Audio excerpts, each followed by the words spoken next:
बार हम क्या पढ़ लेते हैं बच्चे? भ्रूण के अंदर होने वाले परिवर्तनों के बारे में पढ़ लेते हैं। अंतःगर्भाशयी जो भ्रूणी परिवर्तन होते हैं उनके बारे में आपके पुस्तक में लिखी हुई हैं कुछ बातें, वो एक बार जरा हम लोग देख लेते हैं।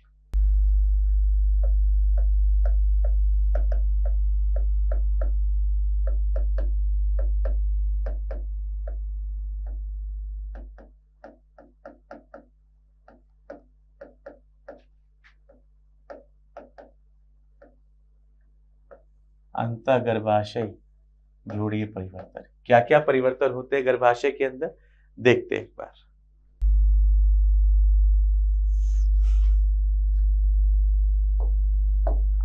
देखिए क्या होता है। पहला महीना मतलब 4 सप्ताह। 4 सप्ताह तक सबसे पहले बच्चे का क्या विकसित होता है? हृदय विकसित होता है। सबसे पहले क्या बनता है भैया? हृदय विकसित होता है। क्लियर? यहाँ पे में जो लिखा है पुस्तक के अंदर, डॉक्टर साहब जो है यही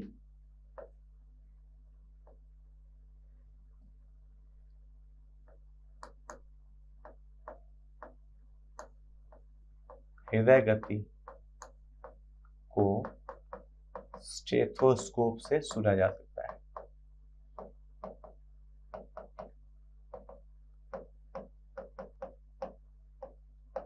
इसको क्या किया जा सकता है? स्टेथोस्कोप से सुना जा सकता है। तो सबसे पहले क्या विकसित हुआ? हार्ट विकसित हुआ पहले महीने के अंत तक। 1 महीने के प्रेगनेंसी में बच्चे के अंदर सबसे पहले दिल आता है। सबसे पहले दिल आता है, इसलिए सबसे कमजोर यही होता है। हर बात पे टूटता यही है। यस और नो बच्चे? दूसरे महीने 8 सप्ताह तक पाद मतलब पैर व उंगलियां उसकी डिजिट्स बनना शुरू हो जाती है। उंगलियां विकसित होना शुरू हो जाती है। तीसरे महीने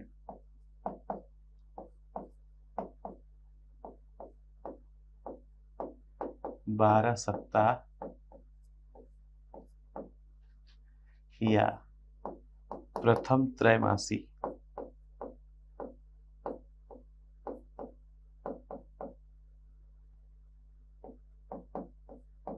फर्स्ट ट्राइमेस्टर, प्रथम त्रैमासी तक महत्वपूर्ण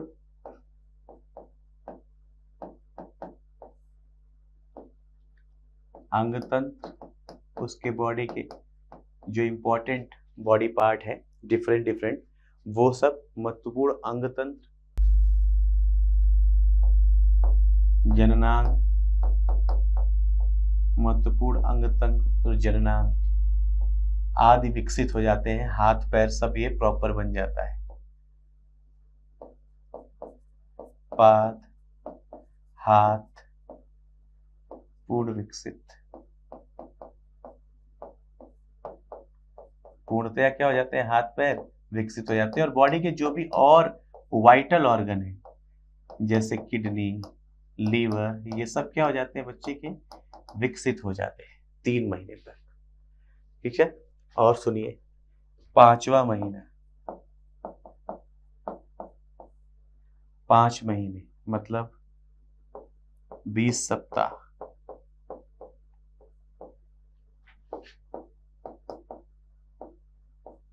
प्रथम गति, फर्स्ट मूवमेंट।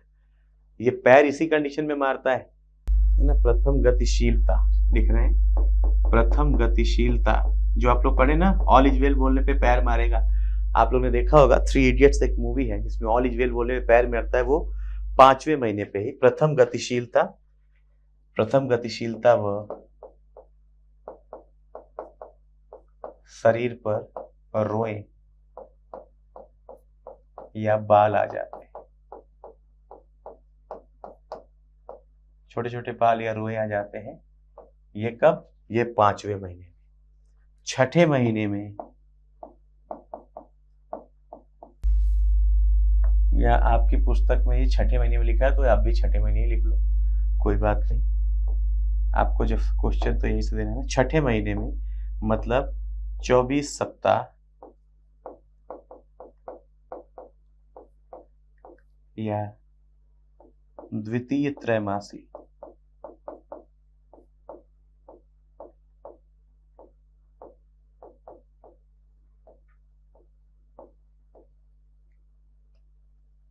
द्वितीय त्रैमासी में क्या हुआ, अब बाल व रोई, बाल व बरौनिया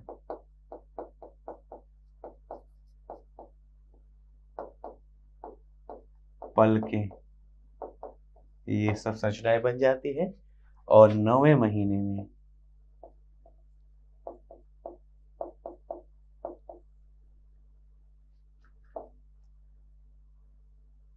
परिपक्व भ्रूण बन जाता है। 9वें महीने पर क्या हो जाता है, एक प्रॉपर परिपक्व भ्रूण बन जाता है। एक परिपक्व भ्रूण बन जाता है जो 9 महीने के बाद शरीर से बाहर आ जाता है। तो ये कुछ ऐसे परिवर्तन थे, ये कुछ ऐसे चेंजेस थे जो आपको यहाँ पे देखने थे कि कहाँ पे क्या क्या चीजें हो रही है। क्लियर है बच्चे? इनके बाद ये बच्चा क्या हो जाएगा, बाहर आ जाएगा, बाहर निकल आता है। स्पष्ट है यहां तक की कहानी? इसके बाद कुछ बातें और बतानी है, एक दो ऐड करता हूं मैं, जरा देखिए।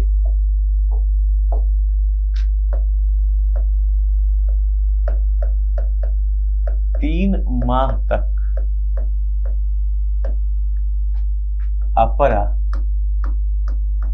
व भ्रूण का संबंध, अपरा ना लिख के मादा, व भ्रूण का संबंध स्थापित होता रहता है, स्थापित होता रहता है। 3 माह पश्चात, 3 माह पश्चात अपरा द्वारा यह संबंध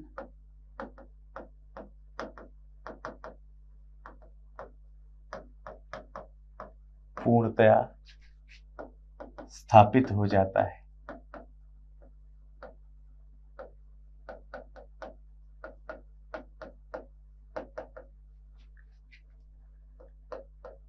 जो विकसित हो रहे भ्रूण तक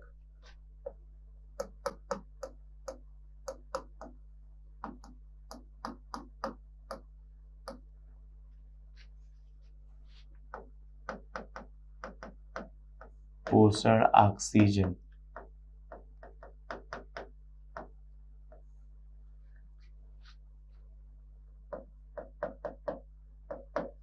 ले जाता है तथा अपशिष्ट वापस ले आता है। अपशिष्ट क्या करता है, ये वापस ले आता है। क्लियर है? कहां से ले गया, कहां से ले आया, ये बात स्पष्ट है। क्लियर है बच्चे? अपशिष्ट को क्या करता है, वापस ले आता है। तो पूरा का पूरा एक कनेक्शन बन गया भ्रूण के विकास में। और भ्रूण के विकास में कौन से महीने में क्या होता है, ये भी हम लोगों ने देख लिया है।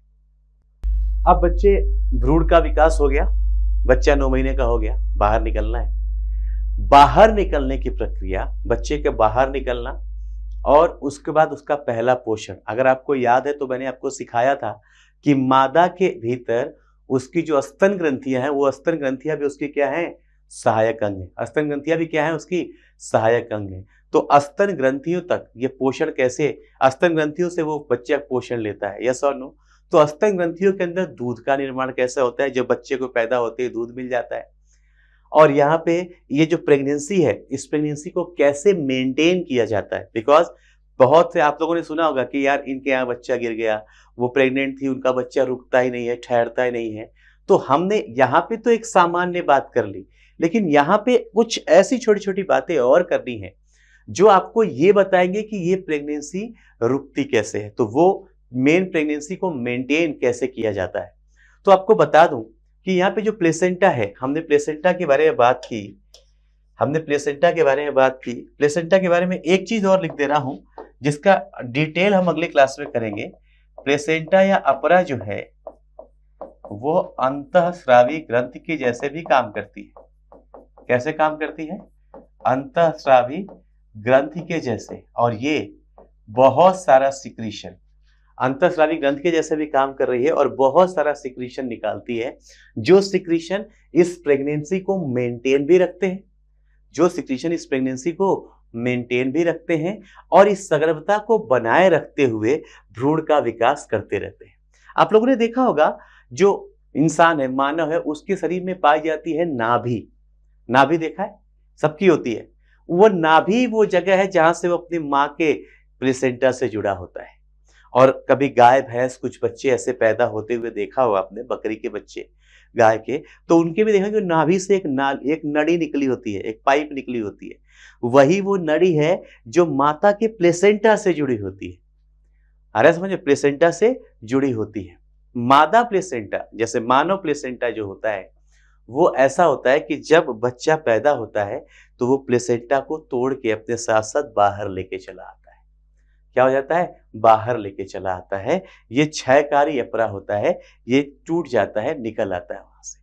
क्लियर है बच्चे? तो प्लेसेंटा की वैरायटी वगैरह आपको नहीं पढ़नी, आपको बस समझना था कि कैसे बेबी का डेवलपमेंट हो रहा है। वो मैंने आपको बहुत अच्छे से समझा दिया, कैसे भ्रूण का विकास हुआ, किस महीने में किस चीज का विकास हुआ, ये बातें भी हम लोगों ने कर ली, है ना बच्चों? तो इसी के साथ हम आज का ये लेक्चर करते हैं खत्म। मिलते हैं अगले लेक्चर में। Till then, God bless, take care, have fun.